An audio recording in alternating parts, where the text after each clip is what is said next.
Welcome back to the Into the Pages, the podcast for all your book needs. Someday. Someday. Today we're getting into the Traitor, book 3 of the Covenant of Steel. The last book to wrap up this here trilogy. What do you think so far? So far it feels like the other books. Yeah. I've only gotten to chapter 9, but so we're still kind of like in the... I think each of the novels is kind of like gone like this as far as like what's going on. Yeah, this one seems like it kind of had... It did have a little bit of a bump, but it seems like it's a little down there. One thing I think is funny about how these books are written is usually there's like something of a break in between books where a couple of months have gone by or something, a couple of weeks or something. This one is like it's like feels like it really is like one giant book. It's been a year since the whatever happened at the end of the last book. But literally, the martyr ended with them getting down after they killed the dude, and now they're still getting down after killing that I know dude. it's just picked up with them over, and they're like standing up to get dressed, and it's kind of like it's like right after. So. It feels like it doesn't even really feel like another book. It just feels like, I wonder, it almost feels like he just wrote one giant book and was like, okay, we're going to cut it here and here. The biggest jump I've ever read in a book, where like between books 2 and 3 or something, was 200 years. That's pretty crazy. A lot can happen. Yeah. There was a lot that was missed, too. And Everdeen just said that all the Kareth people are wicked and evil, and the reason why everyone else is so wicked and evil. And I was like, okay. It seems like the farther we're going on, it's just like more and more people were like, is Everdeen really that great? Yeah, she's definitely crazy. She's full on insane, I think. Makes me wonder what the heck she sees in these visions. There's one thing, I don't know if I necessarily, well, maybe not like, but I don't think it doesn't make sense to me how Alwyn is so infatuated with her. It just kind of seemed like it's one of those because they are. Yeah, because there's not really anything, and it's come up several times where like someone's like, "Why do you follow her?" And he's just like, "Oh, because she's the risen martyr." And you're like, even like from the beginning, he never really believed in her or like cared about anything she was doing. And then all of a sudden, it was like, I love her. Yeah. And now in this book, because he's usually been like, now, dear reader, you probably realize at this point, but now it's switched to love made me blind to everything. I'm like, I'm not really convinced that maybe that's intentional, and like they're not actually. Yeah, it just feels like it's more of a crush, and that he's just like, oh, she's pretty. So that. I don't even know if it's even that. It just doesn't even seem like. It definitely lacks. I think I think it has more to do with how she was saved by the sack witch. I think it's just their souls have been connected somehow, and then that just makes them gravitate towards each other. I don't really think that they're... So it's not like real attraction and such? No. Real love? I don't think so. I don't know. It just feels like empty and feels like... Yeah, I definitely I'm kind of just trying to like rationalize it, because I honestly can't tell if Anthony Ryan, I honestly expects us to be like, oh yeah, they're in love, or if he's intentionally trying to write this in such a way that's like they're not in love. We'll have to ask him. Send him to me. Like, why are you stupid? And I think at this point we've learned that the widow is jealous. Yeah, but it doesn't really clarify like what that means. Yeah.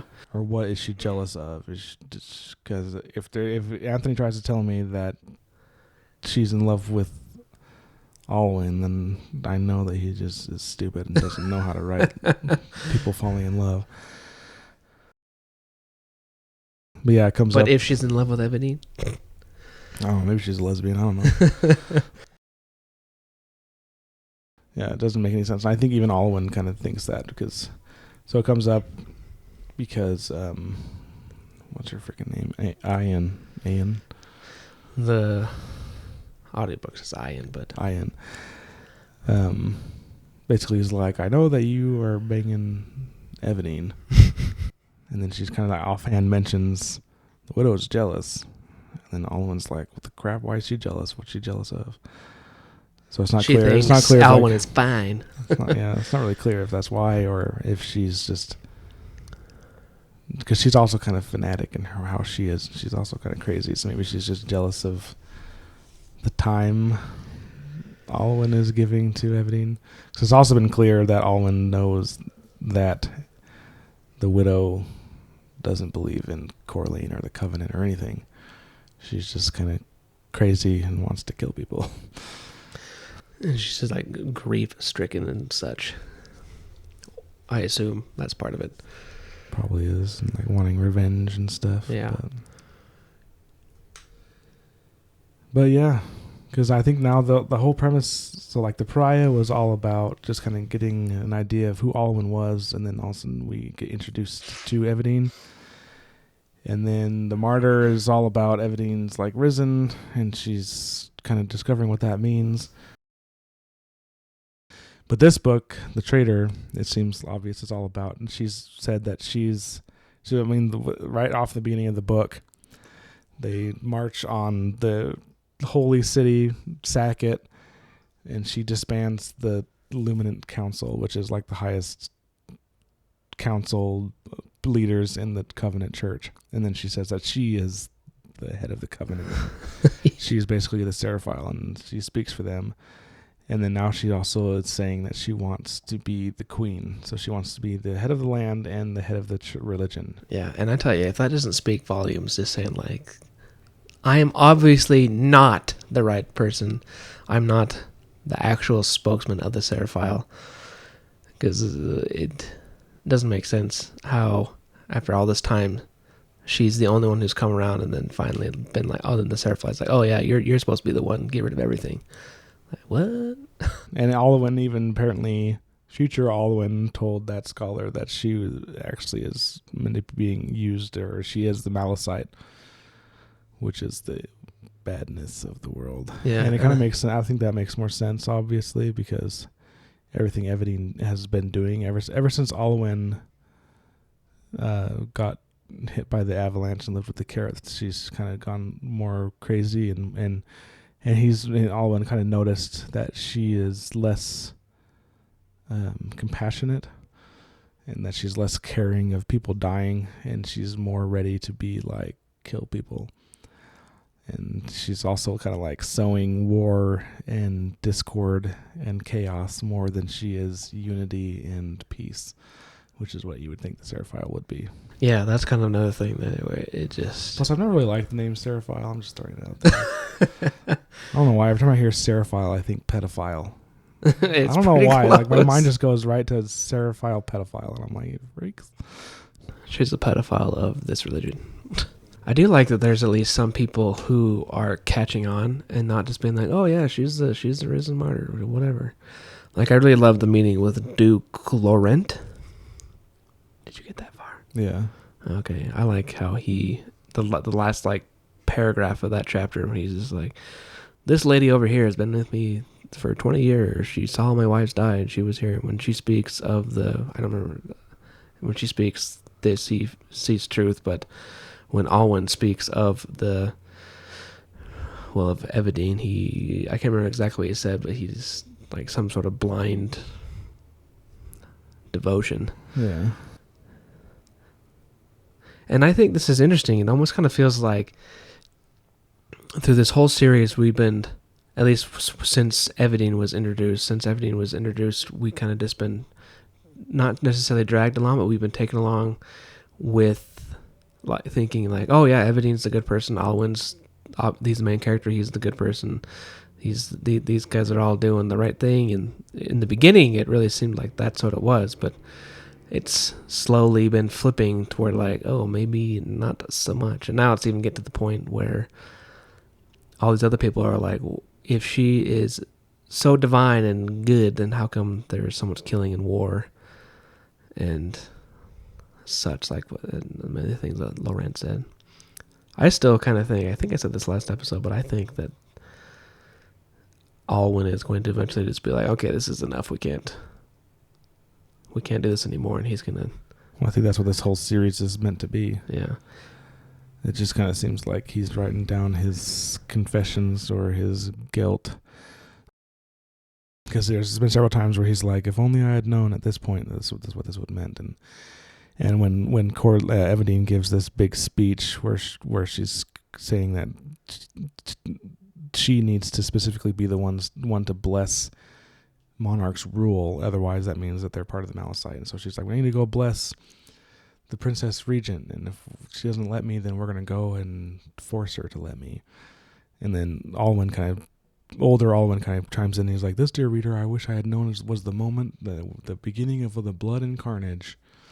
And so it's like, it seems like he definitely regrets everything that's happened, and and it almost seems like he's writing this as like, this is the truth, almost like maybe he's working against Everdeen. Maybe that's why this book is called The Traitor, is because he starts to work against Everdeen, because she goes like totally bat crazy. That's my thought. And that's the whole purpose of this, is he's writing to everyone, trying to calm the fervor, because he realizes it's consuming the whole world. Because even the cover it looks like Alwyn on a battlefield with a city burning behind him. Yes. And there's corpses and just burning all over around him. Seems like an end of the world kind of cover. But yeah. I wonder what's going to happen with Lilat too. At least where I'm at, nothing's happened with her, but she's been hanging around, and I wonder if that's part of the reason why Everdeen's like, Gareth are the reason why the Scourge is coming, because it's basically what she said. But she's never even mentioned the Gareth at all. Yeah. None of the 3 books has she mentioned them, but all of a sudden she's saying it. And I know that she has that crazy, she almost seems more possessive of Alwyn than she does think of him as like a relationship, like a partner. Or it's almost like she's just like, you're mine, and Lilat's hanging out with him, so she's all like, the Gareth are evil because they're hanging out with Alwyn. And she's even been like, Alwyn, like trying to kill Alwyn is going to be the worst crime you can commit when she's queen. And so it just almost seems like a Smeagol and the One Ring kind of relationship. Yes. It definitely feels like that. She's becoming more, I don't even know what the correct way to say this would be, but she's, like before, it seemed like she was, it's hard to say. I need to learn more English words. Really, she's just seems more possessive of, like, Alwyn is hers. Maybe that's only because now they've like they came together, and so now she's even more like, he's mine. And instead of having that like maybe selfless attitude of share like. Whatever it is, it's obvious that she's completely unhinged. Did you get the email from Dragonsteel that we're invited to Shalon and Adelyn's wedding? Yes. Did you see that? It's going to be $150 yes, a ticket. I saw that. I thought it was just going to be part of Dragonsteel. So did I, but... I'm like, you're telling me, Brandon, I have to pay $300, $150 in addition to what I've already paid to join your convention to go to this ball? Yeah. So I talked to my wife about it, and we were like, yeah, it'd be really fun to go. We're even talking like we would kind of like it'd be fun, but I'm like, but now you see the that'd be price, $300 for a 2.5 hour thing, which maybe it'll be super amazing. I don't know, but I'm kind of a cheap. I think it's reasonable to be cheap. I mean, we're like all you other people out there. We don't make 6 figures a month. We can just blow money like this. We got bills to pay. You have a wife and kids to take care of. I'm like, I already spent $300 for 2 tickets to Dragonsteel. Right now, I forgot how much the ticket was. Was it $125? It was about $100, I think. I thought it was pretty expensive. Maybe it was only, I don't know how much it was. At least $200 to go to Dragonsteel. And now Brandon wants $150 more of my money to go to a ball. I mean, I get it. It's probably like a whole edition thing. I think it's separate than Nexus, because the email was even saying like there's going to be different places, and we're going to have to let you know when it is before we can do stuff. Oh, is this? I didn't look at dates or anything. Is this going to be at Dragonsteel? I'm pretty sure it's during the same time as Dragonsteel, but I think it's like a separate thing. Like, just because you have a Dragonsteel ticket doesn't mean you can go into the ball. Is it going to be in the same location? They're going to move it somewhere else? I don't know. I don't think it said the location or anything. Yeah, well, whatever it is, they're doing this extra thing, and it's costing them more money, so therefore it costs us more money. Yeah. Which sucks. Maybe I'll end up doing. I don't know. He should do. I think it'd be funny for him to do some sort of ball. Like, you remember how I swear the first Mistborn book, was all about Vin going on through all these balls, and Elend was there, and their relationship kind of was back and forth and whatever. It'd be kind of funny to have one of those balls. I was reading on I don't know if it was Reddit or somewhere, comments on the video where they announced it, but they were saying that someone was saying that they're really hoping that there was a place where people could go and just be awkward and read books. It's as a call out to Elend. Yes, that's what he did on all I would love that. That would be so cool if they had someone doing that, or if we could just do that. Yeah. Like an Elend corner. That would totally be me, though. I'm not a dancer at all, and I would feel weird going up to random girls. You want to dance? Is it even going to be something like that, or is it? I don't know. I don't even know. I mean, maybe this one will be different. They said bare minimum. There's a dress code, and the bare minimum you have to do is semi-formal. I don't even know what that means. But semi-formal, formal, or cosplay. I don't know if that means you have to cosplay as formal, or I can like show up as Tarzan in a loincloth. Probably not. As much as everyone wants to see that. Right. Well, we'll just have to enjoy all the other crap. We'll go play Magic while they're having a ball. Something. Better than that anyway. Is your whiff gonna go to all 3 days? She probably won't. Well, I don't know. It's kind of looking like she won't go at all. Oh no. Probably gonna bring my son Elijah. Oh, okay. So, just because we were thinking, with our 1-year-old, we don't really have anyone to watch him for that long. For 8 hours for 3 days. Yeah.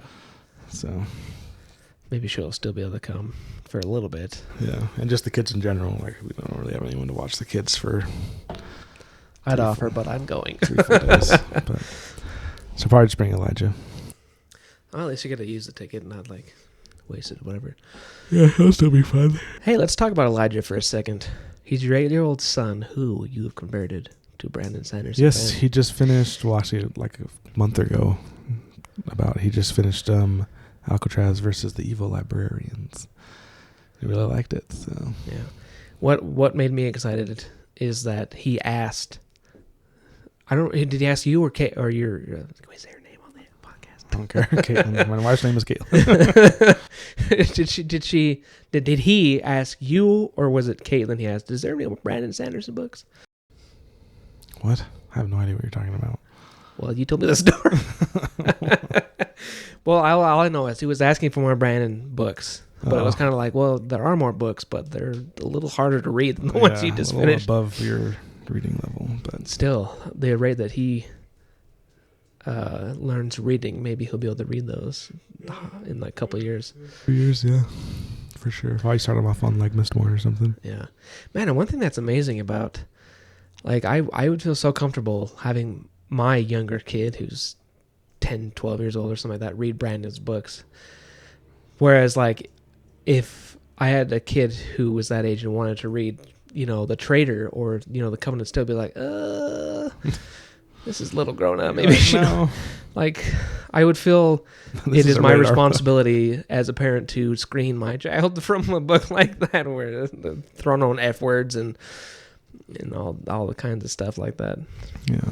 But like Brandon's, there is swearing, I would say, but it's like, oh, storm it all. So, so like they're saying the F word, but it's like not. Yeah, exactly. Which I think is still like, or in this one, they're like rust and ruin. Yeah. Like the mouth on you. That's what I love it. It's so much fun to start like a new series of Brandon's and then figure out like what they use to curse. What the expletives are. Because I swear every single book has something like that. They all have their own way of swearing and such. Yeah, that's true. Well, I think we're going to call this little part here, and we'll come back and finish up more of the Traitor. So stay tuned. Don't go anywhere.